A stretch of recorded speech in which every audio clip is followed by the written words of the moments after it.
How in the world did a dedicated solo hiker like me find myself on a 4-day trip in the Montana wilderness with 7 other people, 5 of whom I had just met?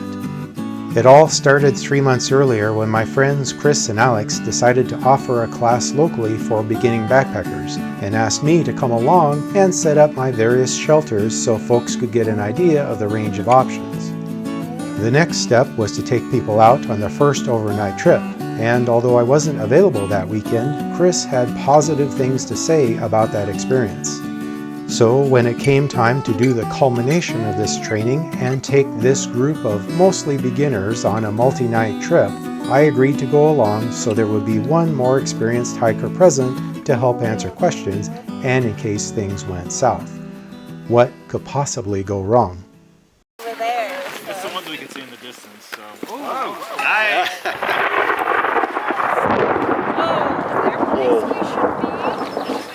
okay. So we can have our animal and it kills you. Right. Or it doesn't have to be an animal, it can be whatever. Do that every round. We already got it. These people have conquered your silly games. Yes, I know. It's good. I like it.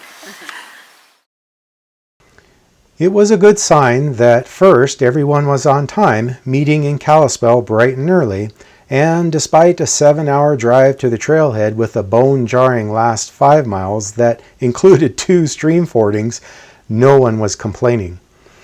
The crew were joking and excited as we made final preparations to take off from the trailhead in the southernmost part of Montana.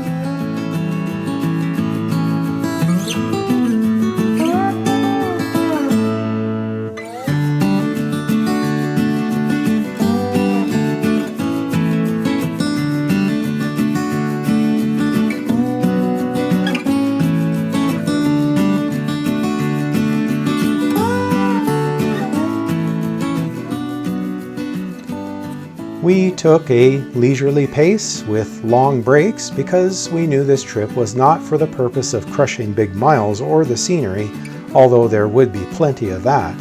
Instead, this trip would be all about the people. Kim was born to be a talk show host. She has the gift of gab in the best sense of that phrase, and is that rare combination of a good storyteller who is also an excellent listener. She kept our spirits light with her earthy humor and earnest desire to get to know each member of the group as an individual. Kim is the kind of person who notices good things and doesn't hesitate to express gratitude for them, which inspires those around her to do likewise. What a beautiful day.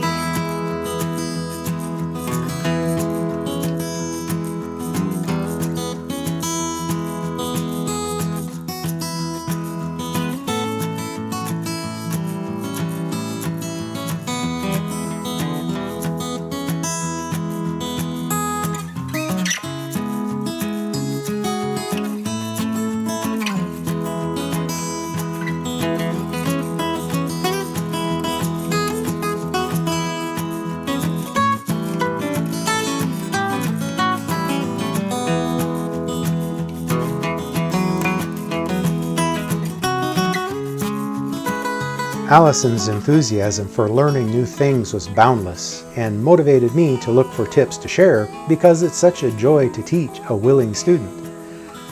She and Kim were the least experienced backpackers in the group, and it was fun to see the wonderful way in which they encouraged each other in growing their skill.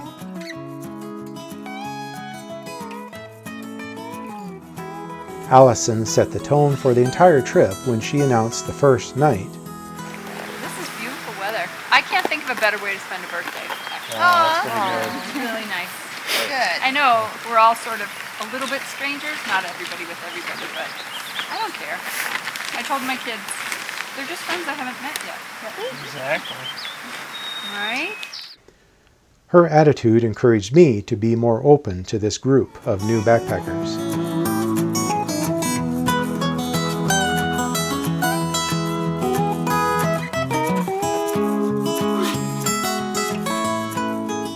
Lori was our font of information for the little things, especially flowers. Her patient attention to these details stimulated the rest of us to slow down and notice the insignificant but startling beauty of nature on the minute scale that often goes unnoticed. And her unfailingly positive attitude regarding the challenges of the backcountry also contributed to keeping the group confident.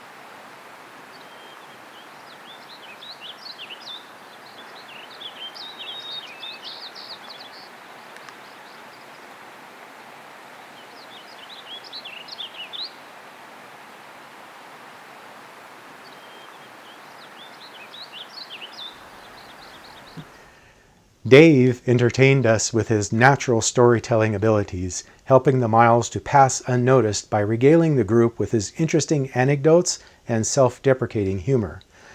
Dave's thoughtful consideration and kind heart were immediately apparent and helped make potentially difficult situations easy. And between him and Kim, there was never a dull moment. Dave is a photographer and videographer who has his own YouTube channel, and there's a link in the description so you can check out his traveling experiences in Portugal for 3 months with a wife and 3 young boys. 75. I'm like, who in here pays $75 for a bag of dried fruit? Right. Like, but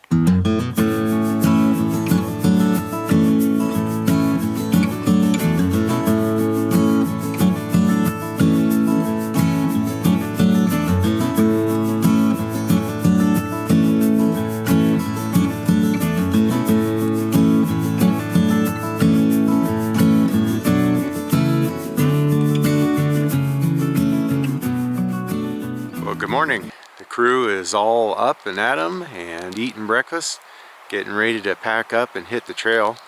So yesterday we did 7.5 miles and we're camped on the edge of Dead Man Creek, just getting ready to climb up into the high country, and I'm really looking forward to getting up there. It's so beautiful, and I can't wait to share that with the folks that haven't seen it before. It's a really good group, everybody's getting along, and no whiners, so really happy about how that's going. All right, let's go.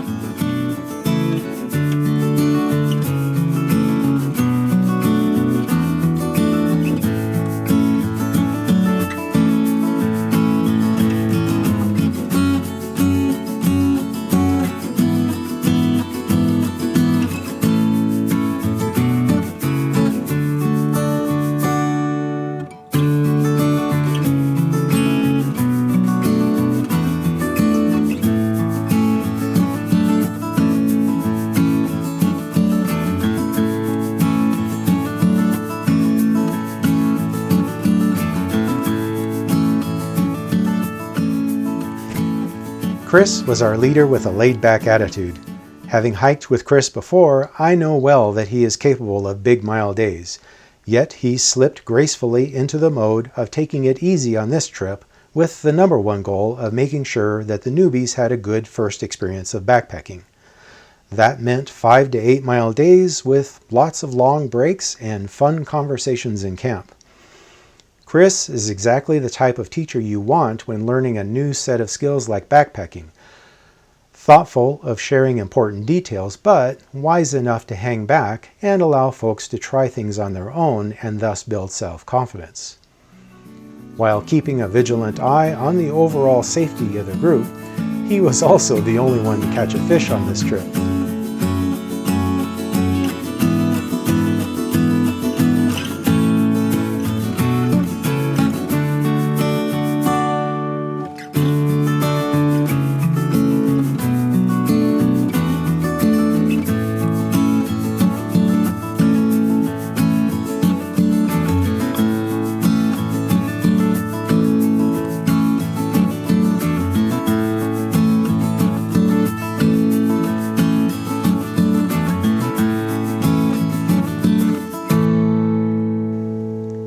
Alex is Chris's better half and was co-leader, gentle teacher, and route finder extraordinaire, a skill in great need on this trip where the trail often petered out to nothing.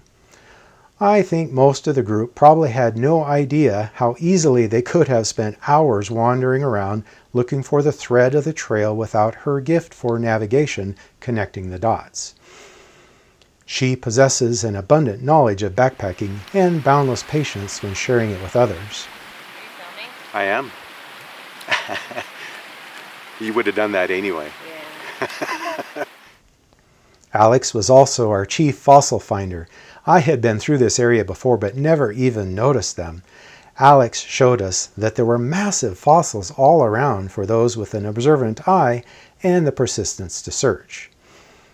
Alex also has her own YouTube channel called Hiking with Sticks, so be sure and take a look at her adventures too.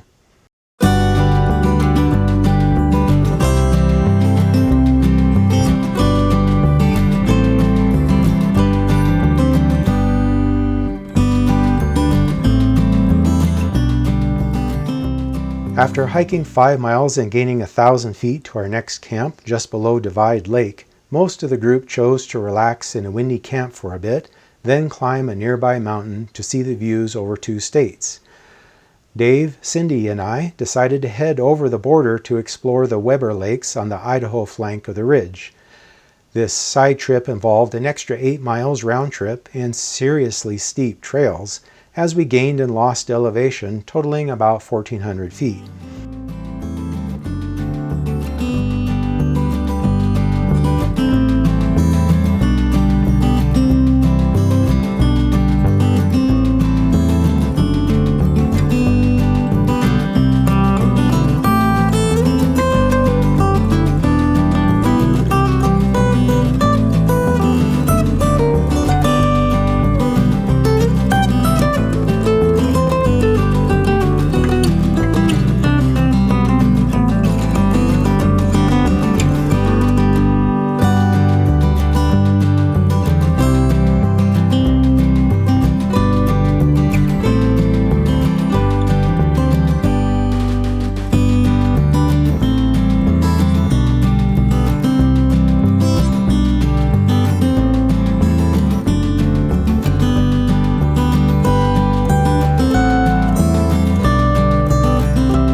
A little over halfway, Dave had had enough, so it was only Cindy and me that got to see the lower and middle Weber Lakes and get refreshed with their alpine charm and cold, clear water.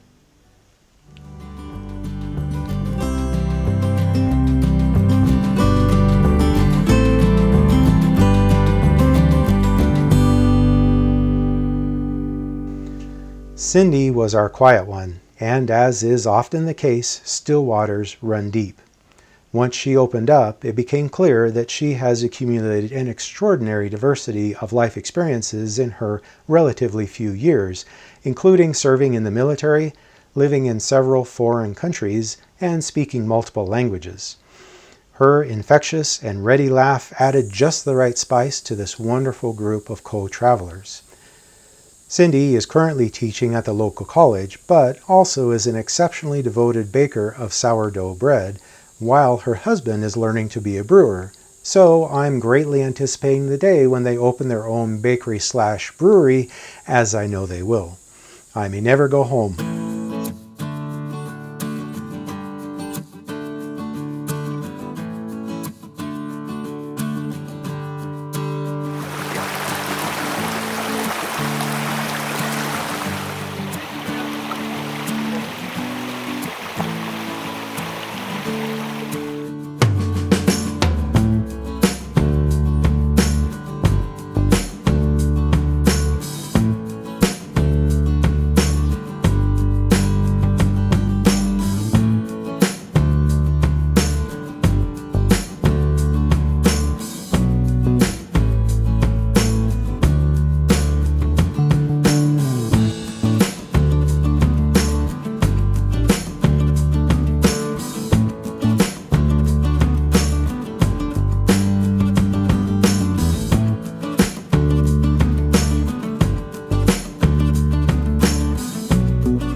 it's tired. It was like wobbly. Yeah. Are you trying to be the star of the show?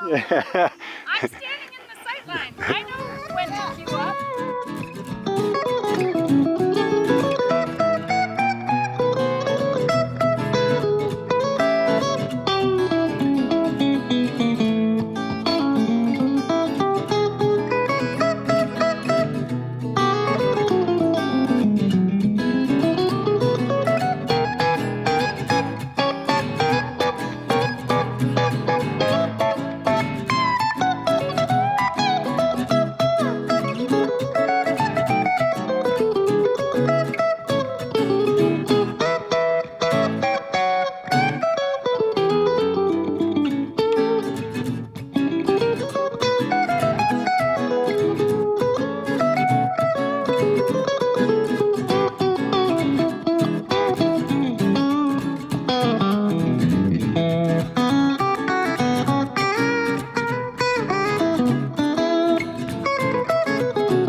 Since we were camped early in the day, I hiked up into the cirque above to have a look around. Being up close to those peaks and cliffs was awesome, and Alex's success in finding fossils inspired me to pay attention to the bizarre rock formations that were all around that high, lonely place.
Today, it's only really not very far at all from where we were camped last night to right now. We're camped at just below the pass.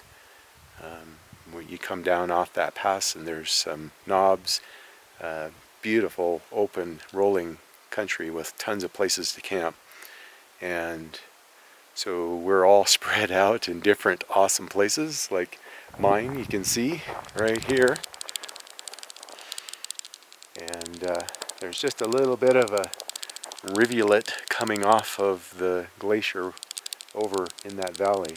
So I've got my own water source, but generally there is a spring that is marked on most maps just below the pass. And so that was the reason for staying here. And I think it was about 5 miles between camps.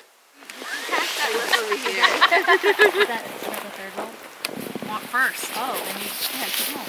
What should I? You need 1s, 4s, 5s, and 6s, and a 4.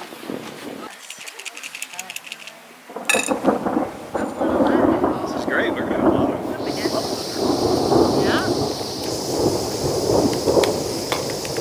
I need full house and Seems like it's gonna rain. sounds like it. Oh, is everybody eating real fast? Not Thinking of everybody. it. Some. Some of us who are gamblers.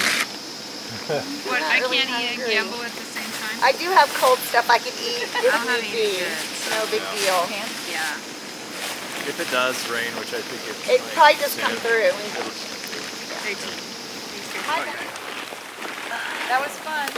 Everyone scattered. This will just last just a little bit. You But think? Okay. I mean, it's like clear over there. it's the So. ones we can see in the distance. So. Oh, Nice. they're place we should be. You should just leave that on for a little bit longer, man. That's great. The trees are done. Yeah, as long as they're not the tallest one.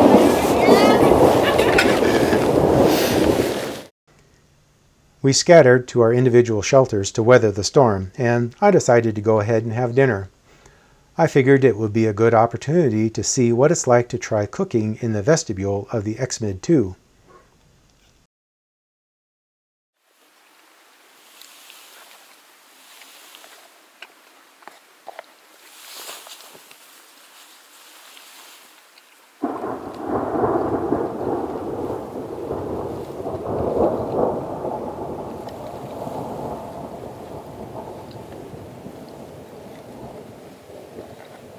But it's just nothing like thunder in the mountains.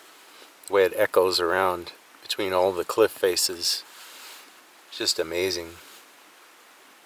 Kind of shakes you to the core. We're not in any danger here, I don't think, because there's lots of taller trees around where I'm at. But it still kind of makes you think a little.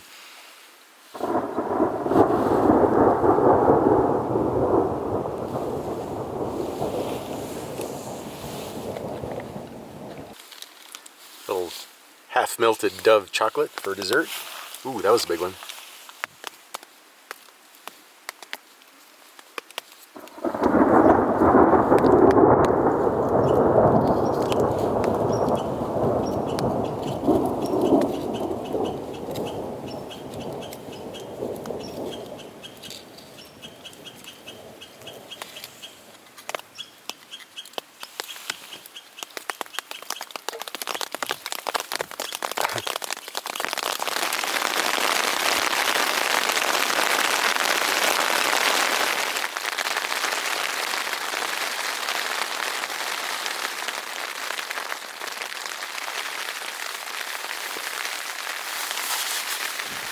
Well, the XMID did pretty well.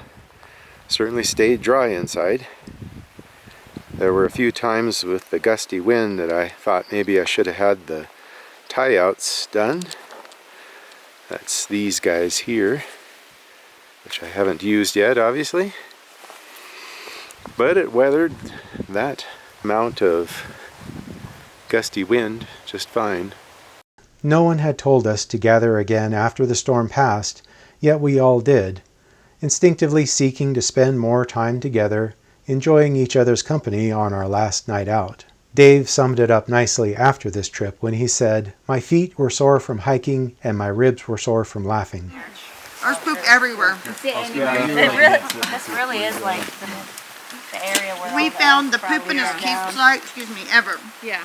Well, for naming everything, this can be the field of shit. I like it's poetic. Yeah, they have them at Safeway in the deli, foolishly just sitting out. I'll take some ketchup. I never actually buy any food Really? there, but I swing by and pick up my hot sauce. Really funny. little tips and tricks. What are they thinking? So when I was in college, Yeah, that's going to be in the video.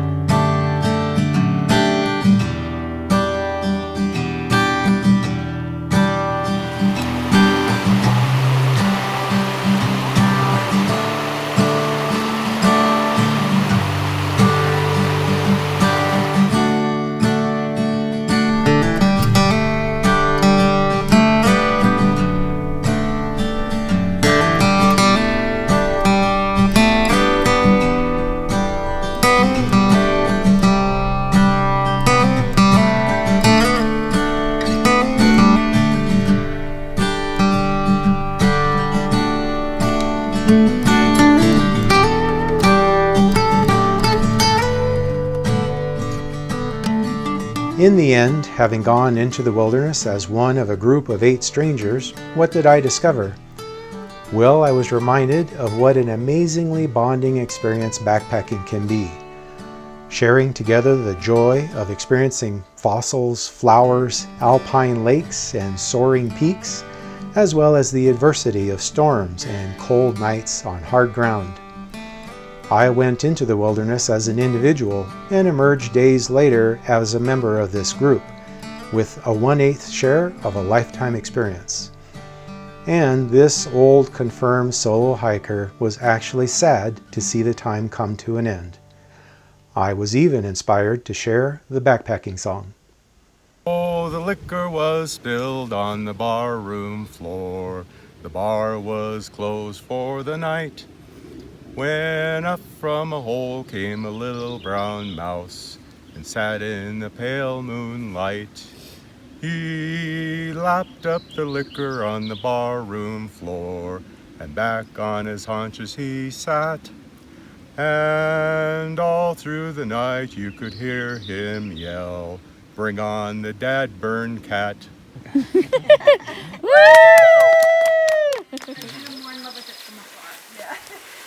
in love with the New York. You like the idea of New York? What the New York I used to live in the 90s. That's the New York I miss, but it's not there anymore. I checked.